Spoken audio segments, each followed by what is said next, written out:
आपके अपने इस चैनल में मैं DS राणा आप सभी का स्वागत करता हूं।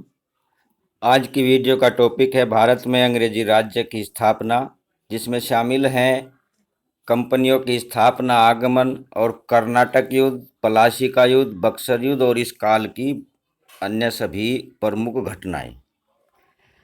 आइए शुरू करते हैं वीडियो को। वीडियो में आखिर तक बने रहिए, बहुत कुछ नया मिलेगा।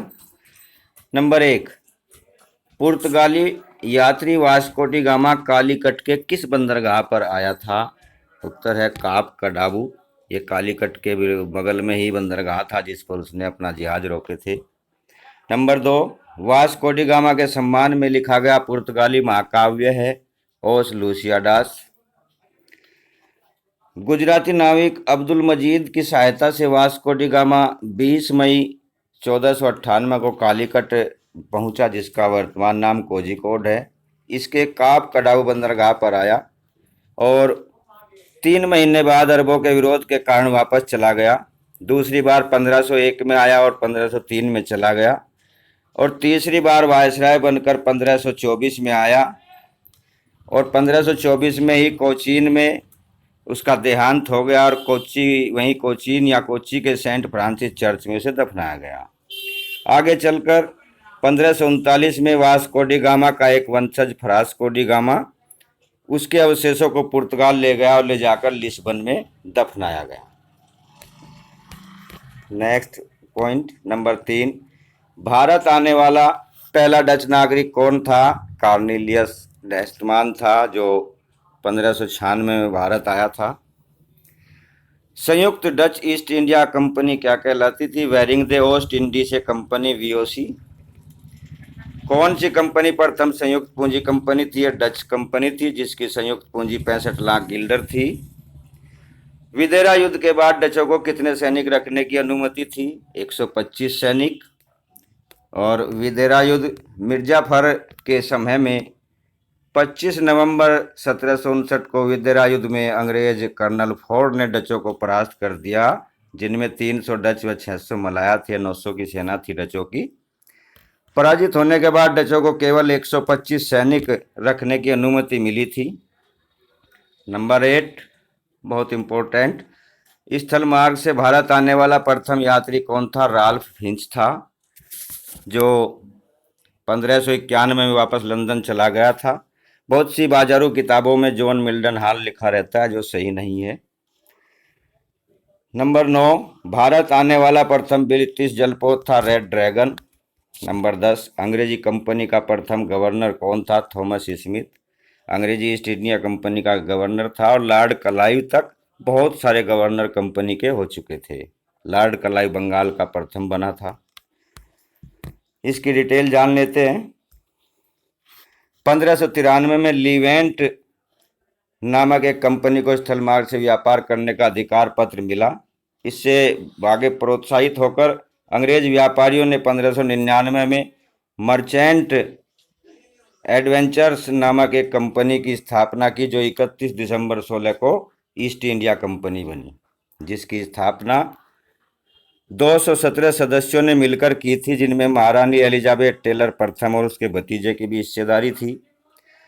1698 में एक अन्य कंपनी जनरल सोसाइटी की स्थापना हुई, जो English company trading in the east कहलाती थी।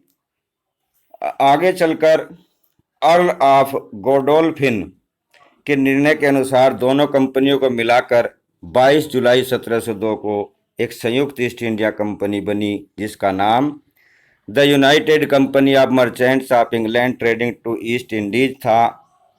इसी ईस्ट इंडिया कंपनी ने 1558 तक भारत पर शासन किया। नंबर 11, फ्रांसीसी कंपनी में सम्राट का कितना हिस्सा था?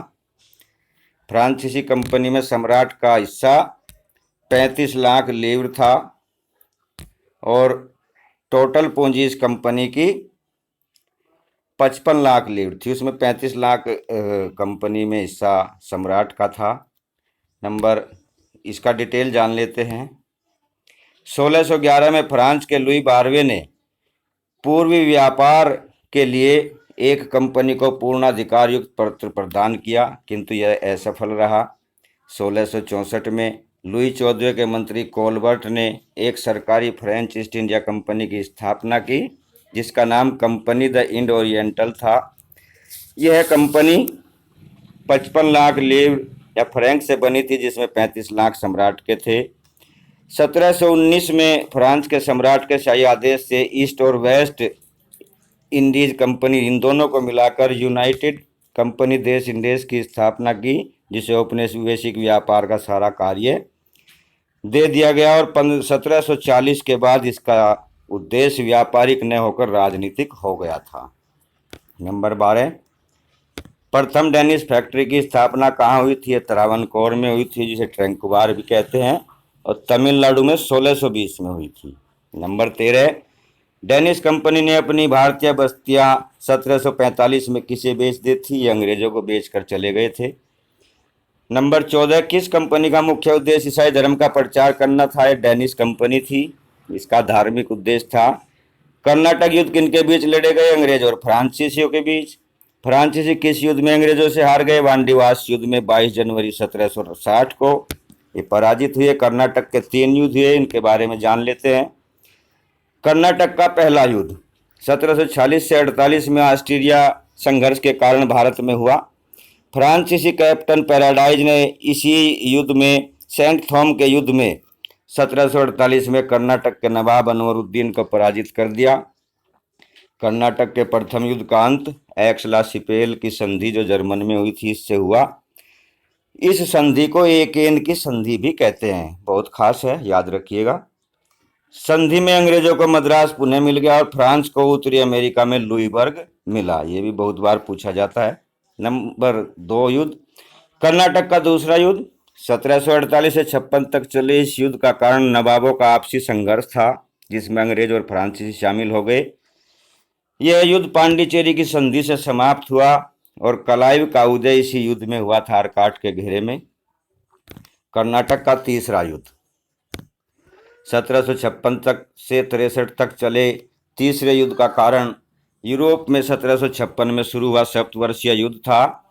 भारत में इसका तात्कालिक कारण क्लाइव वाटसन द्वारा बंगाल में चंद्रनगर पर अधिकार करना था। 22 जनवरी 1760 को वांडीवास के प्रसिद्ध युद्ध में अंग्रेज सेनापति आर्कूट ने फ्रांसीसियों का अंत कर दिया और अंग्रेज भारत की सर्वोच्च शक्ति बन गए। तीसरा यह युद्ध पेरिस की संधि से समाप्त हुआ और मालेसन ने तीसरे युद्ध के बाद कहा था कि वांडीवास युद्ध ने उस महान भवन को, जिसे ड्यूमा एवं डुप्ले ने निर्मित किया था, ध्वस्त कर दिया है। नंबर 17, अलीवर्दी खां अंग्रेजों को मधुमक्खियों के समान समझता था, जिनसे मधु तो प्राप्त किया जा सकता है, किंतु उनको छेड़ने पर वे डंक भी मार सकती है। यह प्रसिद्ध कथन किसका है? यह स्क्रैप्टन का है, जो मिर्जाफर के दरबार में रेजिडेंट बना था। नंबर 18, अलीवर्दी खां की मृत्यु के बाद 1756 में कौन बंगाल का नवाब बना? सिराजुद्दौला। आइए इसके बारे में विस्तार से जान लेते हैं इस प्रश्न के विषय में। बिहार का नायब नाजिम या नायब सूबेदार अलीवर्दी खां, जिसकी उपाधि महावत जंग थी, 1740 में बंगाल का स्वतंत्र शासक बन गया और मुगल बादशाह मोहम्मद शाह रंगीला को 2 करोड़ रुपए देकर अपनी सत्ता पक्की कर ली। अलीवर्दी खां ने मराठा सरदार रघुनाथ राव को ओडिशा प्रांत व 12 लाख वार्षिक चौथ देने का वादा किया। अलीवर्दी के बाद उसकी छोटी पुत्री अमीना का पुत्र सिराजुद्दौला बंगाल का नवाब बना और मिर्जाफर और सिराजुद्दौला के चचेरे भाई शौकत जंग ने इसका विरोध किया। सिराजुद्दौला का विरोध किया। शौकत जंग को सिराजुद्दौला ने मनिहारी युद्ध में मार डाला और मिर्जाफर को अपना सेनापति बना लिया, जो बहुत बड़ी गलती थी। नंबर 19, सिराजुद्दौला ने कौन सी उपाधि धारण की थी? मिर्जा मोहम्मद। सिराजुद्दौला ने कोलकाता पर कब अधिकार किया? जून 1756। होलवेल ने समर्पण कर दिया और कंपनी के गवर्नर रॉजर ड्रेक तथा सेनापति मिंचन भाग गए। अंग्रेजों ने जहाजों में बैठकर फुल्टा द्वीप में शरण ली थी। सिराजुद्दौला ने कलकत्ता का नाम बदलकर अलीनगर रख दिया था। काल कोठरी की घटना कब हुई? 20 जून 1756 को। ये घटना भी बड़ी प्रसिद्ध है, जो झूठी प्रतीत होती है। काल कोठरी की घटना कोलकाता में 20 जून 1756 को हुई। कहा जाता है कि फोर्ट विलियम से पकड़े गए 146 अंग्रेजों को एक अंधकारमय कोठरी में बंद कर दिया गया, जिनमें एक स्त्री भी थी। इनमें से सुबह केवल 23 जीवित बचे, बाकी गर्मी से मर गए। इस घटना का वर्णन जीवित बचे J.Z. होलवेल ने किया है, जो संदिग्ध है। कोठरी 18 बाई 14 फुट 10 इंच की थी, जिसमें इतने लोग नहीं आ सकते। और उस समय के लेखक गुलाम हुसैन की पुस्तक सैर उल मुताखरीन और एक अन्य पुस्तक रियास उसला 3 में भी इस घटना का वर्णन नहीं है। शायद J.Z. हालवेल ने अंग्रेजों को भड़काने के लिए यह वर्णन किया था। क्लाइव और वाटसन कहाँ से बंगाल पहुंचे थे? चेन्नई से, मद्रास से पहुंचे थे। क्लाइव और सिराजुद्दौला ने कौन सी संधि की? अलीनगर की संधि की, 9 फरवरी 1757 को, पलासी युद्ध से पहले। क्लाइव द्वारा रचे गए षड्यंत्र में कौन कौन शामिल थे? मिर्जाफर, राय दुर्लभ, जगत सेठ, फतेहचंद, अमीर चंद, यार लतीफ, खादिम खान आदि बहुत से लोग शामिल थे। नंबर 25, क्लाइव ने षड्यंत्र का झूठा संधि पत्र किस रंग के कागज पर लिखा था? लाल रंग के कागज पर। षड्यंत्र की शर्तें अमीचंद व्यापारी की मार्फत तय हुई थी। उसके द्वारा षड्यंत्र खोलने की धमकी देते हुए 30 लाख रुपए नगद की मांग की गई, 30 लाख रुपए की मांग की गई तथा नवाब के कोष से 50% धन देने की भी मांग की गई। और वह चाहता था कि संधि का इस शर्त का उल्लेख उसका संधि में किया जाए। क्लाइव ने संधि की 2 प्रतियां तैयार कराई। सच्चा संधि पत्र सफेद कागज पर बनवाया, जिसमें अमीचंद की शर्तें नहीं थी, और झूठा संधि पत्र लाल कागज पर लिखा, जिसमें अमीचंद की शर्तें थी। एडमिरल वाटसन ने झूठे संधि पत्र पर हस्ताक्षर करने से मना कर दिया, किंतु क्लाइव ने उसके जाली हस्ताक्षर करके अमीचंद को खुश कर दिया। नंबर 26, पलासी युद्ध से पूर्व कब्बा पर किसने अधिकार कर लिया था? क्लाइव ने। कब्बा बंगाल की राजधानी मुर्शिदाबाद का द्वार कहलाता था उन दिनों। नंबर 27, पलासी का युद्ध कब हुआ? 23 जून 1727 को यह 1757 को यह युद्ध हुआ। इसके बारे में जान लेते हैं। आइए देखिए, विस्तार से कुछ जान लेते हैं थोड़ा बहुत। पलासी पश्चिम बंगाल के नादिया जिले में मुर्शिदाबाद से 34 किलोमीटर या 20 मील दक्षिण में हुगली नदी के बाएं तट पर है। हुगली गंगा का एक नाम है। बंगाल में गंगा की 2 धाराएं हो जाती है, और एक धारा का नाम हुगली और दूसरी का गंगा है। पलासी का यह प्रतीकात्मक युद्ध 23 जून 1757 को क्लाइव और सिराजुद्दौला के बीच सुबह 9 बजे शुरू हुआ। दाएं भाग में दुर्लभ राय और बाएं भाग में मिर्जाफर ने धोखा दे दिया। नवाब के सेनापतियों में मीर मदन और मोहनलाल तथा कुछ फ्रांसीसियों ने जमकर युद्ध किया और अंग्रेजों को पछाड़ने के लगभग थे। अंग्रेज आम के बाग में पेड़ों के पीछे चले गए थे। तभी मीर मदन गोली लगने से मारा गया, और मिर्जाफर ने मोहनलाल को पीछे हटने की कपटपूर्ण सलाह दी। कहा कि मैं सब कुछ संभाल लूंगा, आप पीछे हटिए। जैसे ही सेना पीछे हटने लगी, मोहनलाल पीछे हटे और सेना भी पीछे हटने लगी, तो मिर्जाफर के इशारे पर अंग्रेजों ने उन पर हमला कर दिया और ये सेना पराजित हो गई, अंग्रेज विजयी हो गए। अंग्रेज सेना में कुल 3200 सैनिक थे, भारतीय और अंग्रेज मिलाकर, जबकि नवाब की सेना 50,000 की सेना थी। सिराजुद्दौला अपनी पत्नी लुटफुनिसा, एक नौकर व 2000 घुड़सवारों के साथ मुर्शिदाबाद भाग गया, किंतु वह पकड़ा गया और पटना से मुर्शिदाबाद लाकर नमक हराम ड्योढ़ी, जो मिर्जाफर की हवेली थी, उसे नमक हराम ड्योढ़ी कहा जाता है, उसके एक कमरे में मिर्जाफर के पुत्र मीरन ने 2 जुलाई 1757 को मोहम्मद बेग के हाथों उसका कत्ल करा दिया। 30 जून को लॉर्ड क्लाइव ने मुर्शिदाबाद में सिराजुद्दौला के महल हिराजिल महल में मिर्जाफर को बंगाल का नवाब बना दिया। उन दिनों बिहार और उड़ीसा भी बंगाल में ही शामिल थे। और ल्यूक स्क्रैप्टन अंग्रेज रेजिडेंट बना मिर्जाफर के दरबार में। नंबर 28, अंग्रेजों को बंगाल, बिहार व ओडिशा में मुक्त व्यापार की आज्ञा किसने दी थी? ये मिर्जाफर ने दी थी। प्रथम खलीफा मिर्जाफर के बारे में जान लेते हैं। ये अरबी मूल का था और इसका पिता अरबी था, जिसे 1667 में औरंगजेब जब मक्का गया तो वहाँ से लेके आया था उस नजाफी को, अहमद नजाफी को। उसी का पुत्र मिर्जाफर था जो आगे चल के बंगाल का नवाब बना था। 24 परगना की नंबर 29, 24 परगना की जागीर किसने कलाइव को दी थी? उत्तर है मिर्जाफर ने। सम्राट आलमगीर द्वितीय के बड़े पुत्र अली गौहर, जो शाह आलम द्वितीय कहलाता था, ने विद्रोह कर बिहार पर हमला किया तो उस समय कलाइव ने उसे हरा दिया। मिर्जाफर ने इस उपकार में कलाइव को कोलकाता के दक्षिणी प्रदेश 24 परगना की जागीर दे दी और मुगल बादशाह से उमरा की उपाधि भी दिलवाई। मुर्शिदाबाद के एक दरबारी ने मिर्जाफर को कर्नल कलाइव का गधा कहा था। किसे कलाइव का गीदड़ भी कहा जाता है? मिर्जाफर को। पलासी नंबर 31, पलासी युद्ध के समय बंगाल की राजधानी कहाँ थी? मुर्शिदाबाद थी। 1760 में अंग्रेजों ने मिर्जाफर को हटाकर किसे बंगाल का नवाब बनाया? मीर कासिम को बनाया।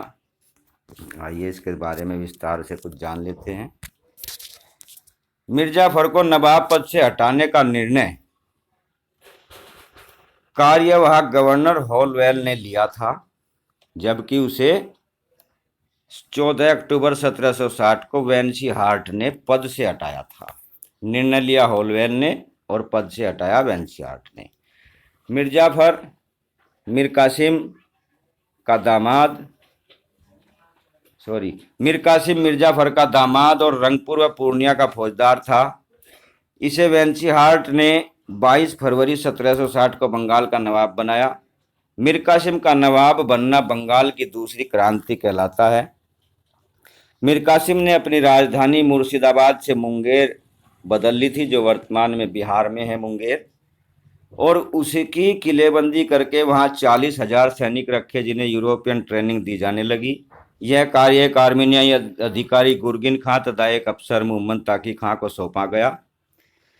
मुंगेर में हथियारों का कारखाना लगाकर बंदूक, तोप तथा गोला बारूद आदि का निर्माण शुरू किया गया। अंग्रेजों ने जुलाई 1763 में पुनः मिर्जाफर को नवाब बना दिया और मीर कासिम के खिलाफ युद्ध की घोषणा कर दी। युद्ध शुरू कर दिया, छोटी छोटी लड़ाइयाँ होने लगी। नंबर 33, वर्धमान, मिदनापुर और चटगांव जिले किसने अंग्रेजों को दिए? मीर कासिम ने दिए। मीर कासिम ने किस जर्मनवासी को अपना सेनापति बनाया था? वाल्टर राहेन हार्डर को, जिसे भरतपुर के महाराजा सूरजमल ने सुमरू नाम दिया था। नंबर 35, फर्रुखसियर के 17 से 17 के फरमान को किसने रद्द किया था? मीर कासिम ने। खिजरी जमा नामक कर किसने लिया था? मीर कासिम ने लिया था। जब बंगाल की हालत खस्ता हो गई तो ये कर लगाया था। मीर कासिम को किसने परास्त किया था? मेजर एडम्स ने उसे परास्त किया था। पटना का प्रथम हत्याकांड किसने करवाया था? ये मीर कासिम ने करवाया था। आइए इस हत्याकांड के बारे में जान लेते हैं, क्या था यह घटनाक्रम। कटवा, मुर्शिदाबाद, गिरिया, सूती, उदयनाला, मुंगेर आदि की लड़ाइयों में हारकर मीर कासिम पटना चला गया और निराश होकर भारतीय बंदियों को प्राणदंड दे दिया, जिसमें रामनारायण, राजवल्लभ, 2 सेठ बंधु, जगत सेठ व राम रायान, उम्मीद राय आदि थे। हिंदुओं की गर्दन पर रेत की बोरी बांधकर गंगा में डुबो दिया गया। जब अंग्रेजों की बारी आई तो अफसरों ने कहा, नहीं, इन्हें सशस्त्र मुक्त कर दीजिए, हम इनके साथ मृत्यु पर्यंत लड़ने को तैयार हैं, हम सिपाही हैं, जल्लाद नहीं। परंतु यह कार्य जर्मन अफसर वाल्टर राहेन हार्डर सुमरू साहब ने किया। उसने अपने सैनिकों को जेल की छत पर चढ़ाकर गोली चलवा दी, जिसमें सभी 148 अंग्रेज कैदी, जिनमें स्त्री बच्चे भी थे, मारे गए। इसी हत्याकांड को पटना का प्रथम हत्याकांड कहा जाता है। इसके बाद मीर कासिम ने भागकर अवध के नवाब शुजाउद्दौला के यहाँ शरण ली और अब शुजाउद्दौला, मीर कासिम और मुगल सम्राट का एक मोर्चा बन गया। मीर कासिम ने इनके साथ गठबंधन कर लिया, जिसमें सम्राट की कोई सेना नहीं थी, सेना सभी शुजाउद्दौला की थी। 40 नंबर, बक्सर का युद्ध कब हुआ? 22 अक्टूबर 1764 को। इसके बारे में कुछ और जान लेते हैं। बक्सर युद्ध के समय बंगाल का नवाब मिर्जाफर था, गवर्नर वेंसी हार्ट था और मुगल बादशाह शाह आलम द्वितीय था। यह युद्ध प्रातः 9 बजे शुरू हुआ और 12 बजे से पहले ही समाप्त हो गया। युद्ध शुरू होते ही हेक्टर मुनरो ने अवध की सेना से असद खां, रोहतास के सूबेदार शाहुमल तथा जैनुल आबदीन को धन देकर तोड़ लिया था। और एक घटना विशेष और हुई थी, युद्ध आरंभ होने से पहले एक अंग्रेज सैनिक टुकड़ी मीर कासिम ने तोड़ ली थी, जो मीर कासिम की तरफ आ मिली थी, क्योंकि अनुमान लगाया जा रहा था कि गठबंधन जीतेगा और अंग्रेज पराजित होंगे। अब बक्सर के युद्ध में मीर कासिम अवध का नवाब शुजाउद्दौला तथा मुगल सम्राट शाह आलम द्वितीय का संयुक्त मोर्चा पराजित हुआ। मीर कासिम भाग गया और दिल्ली के पास कोटवाल में 8 मई 1777 को उसकी मृत्यु हो गई। बक्सर युद्ध में अंग्रेज सेना में 7,027 सैनिक थे, जबकि संयुक्त मोर्चे में 50,000 के लगभग सेना थी जो पराजित हुई। अंग्रेजों के 487 तथा दूसरे पक्ष के 2,000 सैनिक मारे गए थे। नंबर नेक्स्ट 41, लॉर्ड क्लाइव कब दूसरी बार गवर्नर बनकर भारत आया? मई 1765 में। 42, 12 अगस्त 1765 की इलाहाबाद की संधि क्लाइव ने किसके साथ की थी? इलाहाबाद की 2 संधि हुई, प्रथम और द्वितीय। पहली संधि क्लाइव ने शाह आलम द्वितीय से की थी, जो 12 अगस्त 1765 को हुई, और शाह आलम द्वितीय से की गई संधि की प्रमुख शर्तें थी। नंबर 1, अवध से कड़ावे इलाहाबाद। बहुत इंपॉर्टेंट है, इनको ध्यान से रखिए, याद रखिए। दोनों संधियां इलाहाबाद की, अक्सर इन पे प्रश्न पूछे जाते हैं। नंबर 1, अवध से कड़ावे इलाहाबाद जिले लेकर मुगल बादशाह को दे दिए। नंबर 2, बादशाह शाह आलम द्वितीय ने बंगाल, बिहार, उड़ीसा की दीवानी कंपनी को दे दी। नंबर 3, अंग्रेजों ने सम्राट को प्रतिवर्ष 26 लाख पेंशन देना स्वीकार किया। नंबर 4, निजामत या प्रशासन व्यय के रूप में कंपनी को 53 लाख दिया जाना था। नंबर 5, अंग्रेजों ने हैदराबाद के उत्तर के जिलों, जिन्हें उत्तरी सरकार कहते थे, को जागीर के रूप में सम्राट से ले लिया। इस संधि पर शाह आलम द्वितीय, नजमुद्दौला व क्लाइव ने हस्ताक्षर किए थे। संधि से बंगाल के प्रशासन व दीवानी पर कंपनी का नियंत्रण को कानूनी मान्यता मिल गई और नाम मात्र का बादशाह 6 वर्ष तक इलाहाबाद के किले में कैद पड़ा रहा, जहां से मराठे उसको निकाल कर लाए थे। नंबर 43, 16 अगस्त 1765 को इलाहाबाद की दूसरी संधि क्लाइव ने किससे की? शुजाउद्दौला से की। शुजाउद्दौला से इलाहाबाद की संधि 16 अगस्त 1765 को हुई। इसकी शर्तें थी, नवाब को अवध वापस दे दिया गया, नवाब ने क्षतिपूर्ति के रूप में 50 लाख दिया, नवाब ने कड़ा व इलाहाबाद सम्राट को दे दिया और चुनार अंग्रेजों को दे दिया। अंग्रेजों ने बनारस व गाजीपुर की जागीर लेकर राजा बलवंत सिंह की पैतृक जागीर बना दी। नवाब ने राज्य में बिना कर के व्यापार की अनुमति दे दी अंग्रेजों को। दीवानी के बदले 26 लाख और निजामत के लिए बदले 53 लाख देना स्वीकार किया। ये संधि की प्रमुख शर्तें थी। बंगाल में दोहरा शासन किसने लागू किया? लॉर्ड क्लाइव ने।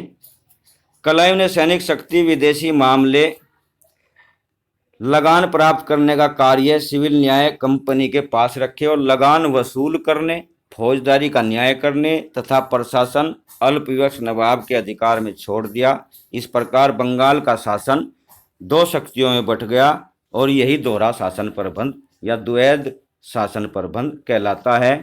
जो 1765 से 1772 तक चला। 1772 में वारेन हेस्टिंग्स ने इस व्यवस्था को समाप्त किया और नवाब को हटाकर सारे अधिकार ले लिए। इस प्रकार बंगाल, बिहार और उड़ीसा का शासन पूर्ण रूप से अंग्रेजों के हाथ में आ गया। नंबर 45, बंगाल के द्वैध शासन को किसने कंपनी का डाकू राज्य कहा है? के.एम. पणिक्कर ने। वापस जाने के बाद कलाइव ने 1774 में क्या किया? आत्महत्या कर ली। इस पे बहुत से केस लगे और अंत में ये बरी तो हुआ मगर आत्महत्या कर ली। नंबर 47, कलाइव को स्वर्ग से उतरा जनरल किसने कहा था? पिट ने। कलाइव को बड़ी बड़ी नींवें रखने वाला किसने कहा? बर्क ने। किसने कलाइव को भविष्य का अग्रदूत कहा? पर्सिवल स्पीयर ने। 1765 से 72 के काल को किसने बेशर्मी और लूट का काल कहा? पर्सिवल स्पीयर्स ने।